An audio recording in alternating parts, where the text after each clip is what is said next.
నమస్కారం BJP TV news కి స్వాగతం. హెడ్లైన్ చూద్దాం.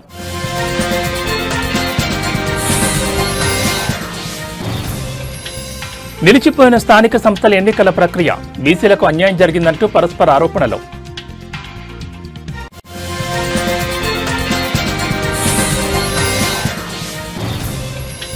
ఉపాధ్యాయ నియామకాలపై నిరుద్యోగులకు శుభవార్త, డిఎస్సీ నోటిఫికేషన్పై మంత్రి నారా లోకేష్ కీలక ప్రకటన.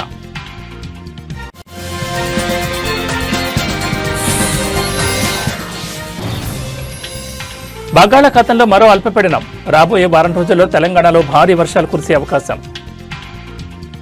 ఉత్కంఠభరితంగా మారిన స్థానిక సంస్థల ఎన్నికల ప్రక్రియను హైకోర్టు నిలిపివేసింది. స్థానిక సంస్థల్లో బీసీలకు 42% రిజర్వేషన్ కల్పిస్తూ రాష్ట్ర ప్రభుత్వం జారీ చేసిన జీవో 9పై స్టే విధిస్తూ గురువారం మధ్యంతర ఉత్తర్వులు జారీ చేసింది. జీవోపై స్టే ఇవ్వడంతో ఎన్నికల ప్రక్రియ నిలిచిపోయింది. మొత్తం రిజర్వేషన్లు 50 దాటరాదని సుప్రీంకోర్టు విధించిన పరిమితిని రాష్ట్ర ప్రభుత్వం ఉల్లంఘించిందన్న పిటిషనర్ల వాదనలతో హైకోర్టు ఏకీభవించింది. దీనిపై వివరణ ఇవ్వాలని రాష్ట్ర ప్రభుత్వానికి నోటీసులు జారీ చేసింది. కౌంటర్ దాఖలు చేయడానికి ప్రభుత్వానికి 4 వారాలు, ప్రభుత్వ కౌంటర్కు ప్రత్యుత్తరం ఇవ్వడానికి పిటిషనర్లకు 2 వారాల సమయం ఇచ్చింది. విచారణను 6 వారాలకు వాయిదా వేసింది.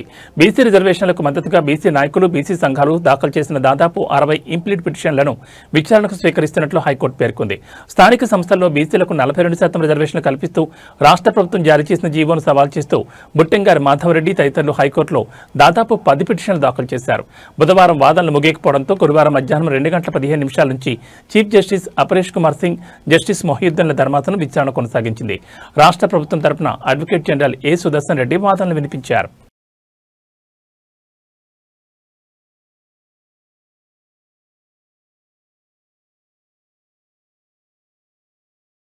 రాష్ట్ర నిరుద్యోగులకు ఏపీ సర్కార్ మరో గుడ్ న్యూస్ చెప్పింది. వచ్చే ఏడాది జనవరిలో మరో డిఎస్సీ నోటిఫికేషన్ విడుదల చేయనున్నట్లు ప్రకటించింది. ఈ మేరకు విద్యాశాఖ మంత్రి నారా లోకేష్ కీలక ప్రకటన వెలువరించారు. అంతకంటే ముందు ఈ ఏడాది నవంబర్ చివరి వారంలో టెట్ పరీక్ష నిర్వహించాలని భావించారు. పాఠశాల విద్య, ఇంటర్మీడియట్, కళాశాల విద్య ఉన్నతాధికారులతో జరిపిన సమీక్షలో ఈ మేరకు మంత్రి లోకేష్ స్పష్టం చేశారు. ప్రతి ఏటా డిఎస్సీ ద్వారా టీచర్ పోస్టుల భర్తీకి ఇచ్చిన హామీకి కట్టుబడి ఉంటామన్నారు. ఈ సందర్భంగా డిఎస్సీ వివరాలను వెల్లడించారు. ఇందులో భాగంగా ఈ ఏడాది నవంబర్లో టెట్ నోటిఫికేషన్, ఇక వచ్చే ఏడాది జనవరిలో డిఎస్సీ నోటిఫికేషన్ ఉన్నట్లు వెల్లడించారు. అదే ఏడాది మార్చిలోనే డిఎస్సీ పరీక్షలు నిర్వహించి ఉద్యోగ నియామకాలు చేపట్టనున్నట్లు వెల్లడించారు. అంతేకాకుండా ఇకపై ఏటా డిఎస్సీ నిర్వహించనున్నట్లు మంత్రి లోకేష్ చెప్పారు. ఈ మేరకు ఏర్పాట్లు చేయాలని అధికారులను ఆదేశించారు. ఇక ఇప్పటికే మెగా డిఎస్సీ నియామక ప్రక్రియ పూర్తయిన సంగతి తెలిసిందే. ఇందులో ఎంపికైన అభ్యర్థులు అక్టోబర్ 13వ తేదీ నుంచి బడుల్లో చేరనున్నారు. ఇక మెగా డిఎస్సీలో ఉద్యోగాలు పొందని వారంతా వచ్చే టెట్ డిఎస్సీలకు సన్నద్ధం కావాలని మంత్రి లోకేష్ సూచించారు. కొత్త డిఎస్సీ నిర్వహణ తర్వాత వచ్చే విద్యా సంవత్సరం ప్రారంభ నాటికి కొత్త ఉపాధ్యాయులు విధుల్లో చేరేలా ప్రణాళికలు రూపొందిస్తున్నట్లు తెలిపారు. అలాగే స్పెషల్ డిఎస్సీపై కూడా మంత్రి లోకేష్ క్లారిటీ ఇచ్చారు.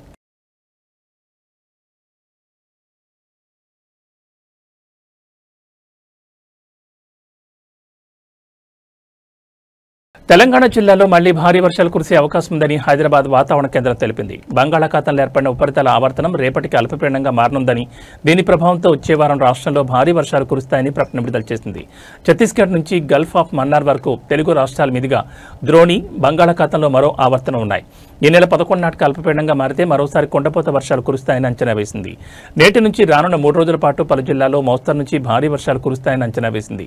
నేడు భద్రాద్రి కొత్తగూడెం, ఖమ్మం, సూర్యాపేట, మహబూబాబాద్ జిల్లాలో గంటకు 30 నుంచి 40 కిలోమీటర్ల వేగంతో ఈదురుగాలులు, ఉరుములు, మెరుపులతో కూడిన వర్షాలు కురుస్తాయని అంచనా వేసింది. శని, ఆదివారాల్లో భద్రాద్రి కొత్తగూడెం, ఖమ్మం, నల్గొండ, సూర్యాపేట, మహబూబాబాద్ జిల్లాలో తేలికపాటి నుంచి ఓ మోస్తరు వర్షాలు కురిసే అవకాశం ఉందని వివరించింది.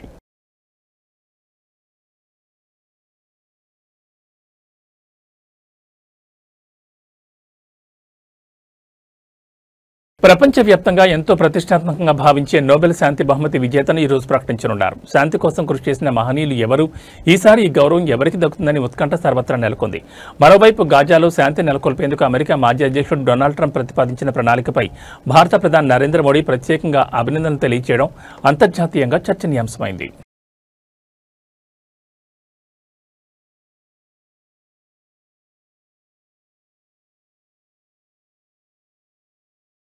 దేశంలోని అత్యంత ధనవంతుల సంపద ఈ ఏడాది గణనీయంగా తగ్గినప్పటికీ రిలయన్స్ ఇండస్ట్రీస్ అధినేత ముఖేష్ అంబానీ మరోసారి భారతదేశంలో అత్యంత సంపన్నుడుగా తన స్థానాన్ని భద్రపరుచుకున్నారు. అంతర్జాతీయ మ్యాగజైన్ ఫోర్బ్స్ తాజాగా విడుదల చేసిన భారత 100 మంది అత్యంత ధనవంతుల జాబితా 2025 ఈ వివరాలు వెల్లడించింది. ఫోర్బ్స్ నివేదిక ప్రకారం ముఖేష్ అంబానీ $105 బిలియన్ అంటే సుమారు 9.32 లక్షల కోట్ల నికర సంపత్తో అగ్రస్థానంలో నిలిచారు. గత ఏడాదితో పోలిస్తే ఆయన ఆస్తి 12% మేర తగ్గినప్పటికీ దేశంలో $100 బిలియన్ క్లబ్లో ఉన్న ఏకైక వ్యక్తి ఆయనే కావడం విశేషం. Adani group chairman Gautam Adani $92 billion సంపత్తో రెండో స్థానాన్ని దక్కించుకున్నారు. OP Jindal group chairman Savitri Jindal కుటుంబం $40.2 బిలియన్ మూడో స్థానంలో నిలవగా టాప్ 10లో ఉన్న ఏకైక మహిళగా నిలిచారు.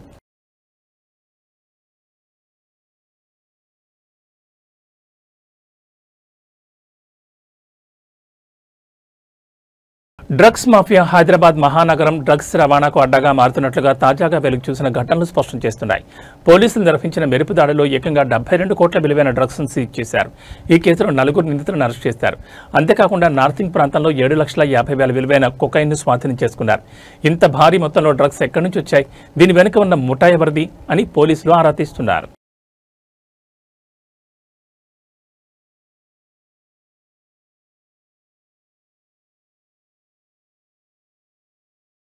నల్గొండ జిల్లాలోని చిట్యాల ఎంఆర్ఓ కృష్ణ అవినీతి నిరోధక శాఖ అధికారులకు రెడ్ హ్యాండెడ్గా పట్టుబడ్డాడు. రైతు నుంచి 2 లక్షల లంచం డిమాండ్ చేసిన ఎంఆర్ఓను గురువారం నాడు చిట్యాల కార్యాలయంలో జరిగిన ఆకస్మిక దాడిలో ఏసీబీ అధికారులు అదుపులోకి తీసుకున్నారు. కృష్ణపై గతంలోనూ అనేక అవినీతి ఆరోపణలున్నాయని అధికారులు తెలిపారు. ప్రస్తుతం నిందితుని ఆస్తులపై విచారణ జరుగుతోంది. లంచాలు అడిగే అధికారులపై ఫిర్యాదు చేయాలని ఏసీబీ ప్రజలకు విజ్ఞప్తి చేస్తోంది.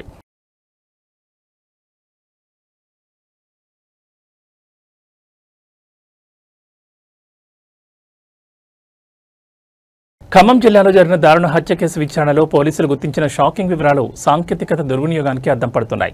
నిందితులు తమ నేరాన్ని పక్కా ప్రణాళికతో అమలు చేసేందుకు యూట్యూబ్లో వీడియోలను ఆయుధంగా ఉపయోగించారు. పోలీసుల దర్యాప్తులో తేలిన వివరాల ప్రకారం నిందితులు ప్రధానంగా 2 అంశాలపై యూట్యూబ్లో శోధించి వీడియోలు చూశారు. హత్యను ఎలా చేయాలి, తక్కువ శబ్దం, తక్కువ ప్రతిఘటనతో నేరాన్ని ఎలా పూర్తి చేయాలని అనే అంశాలపై వీడియోలు చూశారు. హత్యకు ఉపయోగించే ఆయుధాలను ఎలా ఎంచుకోవాలి మరియు వాటిని ఎలా ఉపయోగించాలి అనే వివరాలను కూడా వారు యూట్యూబ్ ద్వారా నేర్చుకున్నారు. నేరం తర్వాత పోలీసులకు దొరకకుండా ఎలా తప్పించుకోవాలి, ఆధారాలు లేకుండా మృతదేహాన్ని లేదా నేరం జరిగిన ప్రదేశాన్ని ఎలా శుభ్రం చేయాలి అనే అంశాలపై ఎక్కువగా శోధించారు. వేలిముద్రలు, డిఎన్ఏ వంటి కీలక ఆధారాలు మిగలకుండా ఉండేందుకు తీసుకోవాల్సిన జాగ్రత్తల గురించి వీరు ఆ వీడియో ద్వారా తెలుసుకున్నారు. ఫోరెన్సిక్ ఆధారాలను ఎలా చెరిపివేయాలనే దానిపై వారికి అవగాహన పెరిగింది. పోలీసులు నిందితుల మొబైల్ ఫోన్లలోని బ్రౌజింగ్ హిస్టరీ మరియు యూట్యూబ్ వాచ్ హిస్టరీని క్షుణ్ణంగా పరిశీలించినప్పుడు ఈ నిజాలు వెలుగులోకి వచ్చాయి. టెక్నాలజీ, ముఖ్యంగా ఆన్లైన్ కంటెంట్ నేరాలకు శిక్షణ వేదికగా మారుతున్న తీరుపై ఇది తీవ్ర ఆందోళన పెంచుతోంది.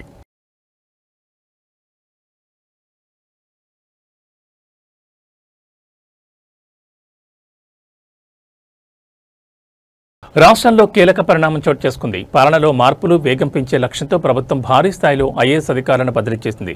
ఒకేసారి ఏకంగా 31 మంది సీనియర్ అధికారులకు స్థానచలన కల్పించారు.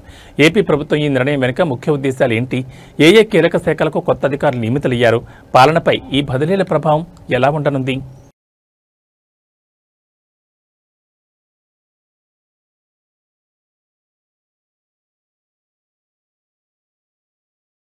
ఆంధ్రప్రదేశ్ పాలనలో కీలక బాధ్యతలు చేపట్టిన ఉప ముఖ్యమంత్రి జనసేన అధినేత పవన్ కళ్యాణ్ క్షేత్రస్థాయి పర్యటనలో ప్రజలకు అండగా నిలుస్తున్నారు.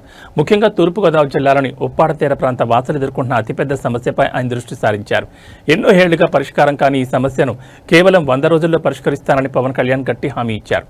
ప్రజా సమస్యలపై ఆయన చూపుతున్న వేగం, చిత్తశుద్ధిని ఈ హామీ స్పష్టం చేస్తోంది.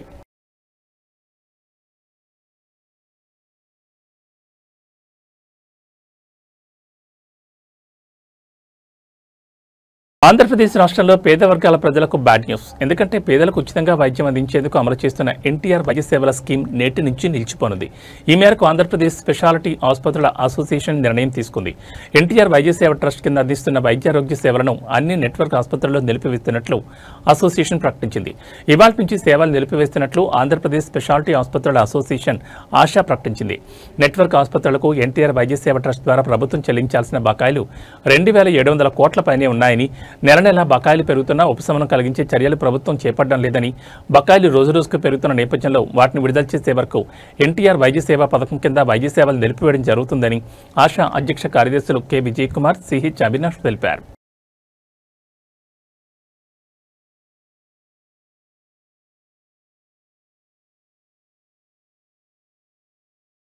స్వదేశంలో వెస్టిండీస్తో జరుగుతున్న 2 match test series clean sweep చేయడంపై టీమిండియా కురిపెట్టింది. ఇప్పటికే అహ్మదాబాద్లో ముగిసిన మొదటి టెస్టులో ఘన విజయం సాధించిన భారత్ ఈ మ్యాచ్లోనూ గెలిచి ఐసీసీ వరల్డ్ టెస్ట్ ఛాంపియన్షిప్ 2025-27 సైకిల్లో పాయింట్లను పెంచుకునేందుకు సిద్ధమైంది. ఇందులో భాగంగా ఢిల్లీలోని అరుణ్ జైట్లీ స్టేడియం వేదికగా జరుగుతున్న 2వ టెస్టులో టాస్ గెలిచిన కెప్టెన్ శుభ్మన్ గిల్ బ్యాటింగ్ ఎంచుకున్నాడు. దీంతో జైస్వాల్, రాహుల్ మరోసారి జట్టుకు శుభారంభాన్ని అందించనున్నారు.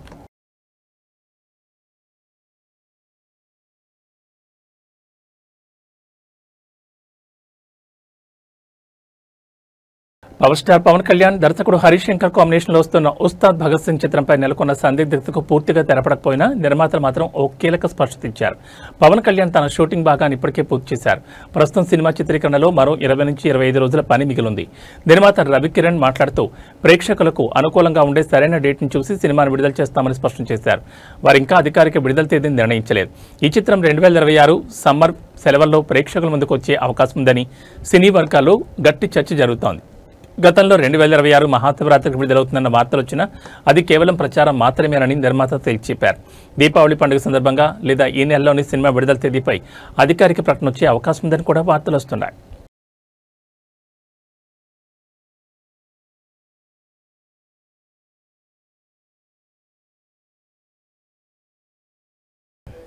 ఏబీ బులెటిన్ విశేషాలు. నమస్కారం.